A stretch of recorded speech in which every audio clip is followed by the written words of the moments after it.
We're taught from a young age that being selfish is wrong, that it's something to avoid, something shameful. Share your toys.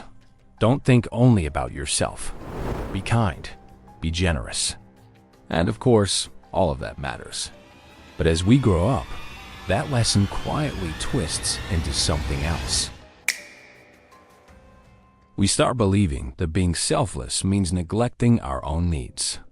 That the good people are the ones who give endlessly, even when they're empty. We live in a culture that glorifies sacrifice, that quietly drains the ones who do it most. The people who never say no. The people who are always there for others, even when they can't be there for themselves. And slowly, something begins to break inside them. Mind shift 1. The cost of constant giving. There's a kind of exhaustion that doesn't come from physical work. It comes from emotional depletion, from living for everyone but yourself. It's when you realize you've spent years trying to make others comfortable, trying to keep peace, trying to be enough for everyone. And yet, somehow, no one ever asks if you're okay. We call this being a good person. But in reality, it's often just fear in disguise. Fear of rejection. Fear of guilt. Fear of being seen as selfish.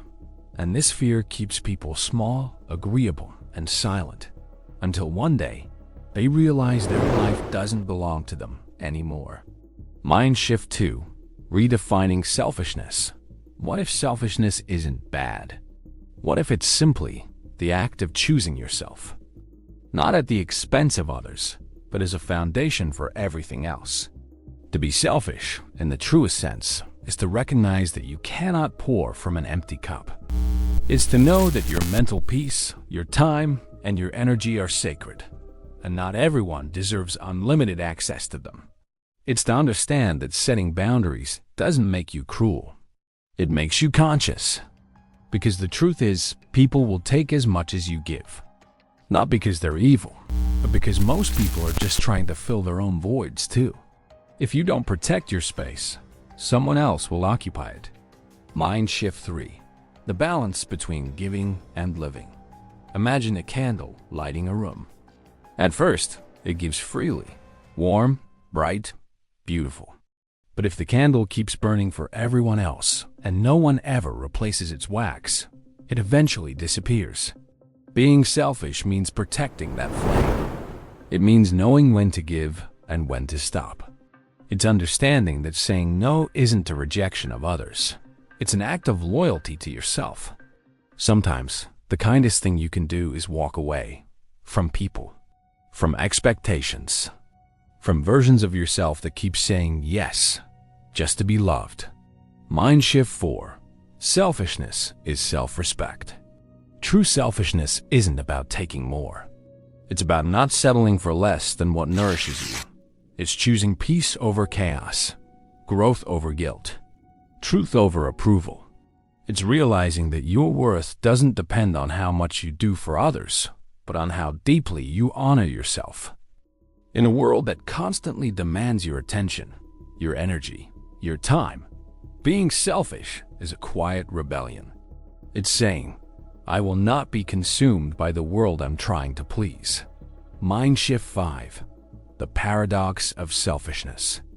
Here's the strange paradox. When you finally choose yourself, you actually become capable of loving others more deeply.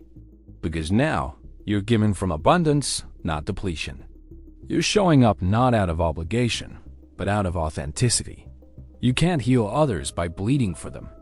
You can only guide them by healing yourself first. So maybe the question isn't, how do I stop being selfish? But rather, how can I be selfish in the right way? The kind of selfishness that restores your mind, grounds your spirit, and makes your life your own again. Closing reflection. There's a quiet freedom in realizing that you don't owe everyone your time, your energy, or your life. You owe yourself honesty. You owe yourself rest. You owe yourself growth. So be selfish, not out of greed, but out of self-respect. Because the moment you stop living to please everyone else, you finally start living for the one person who truly matters, You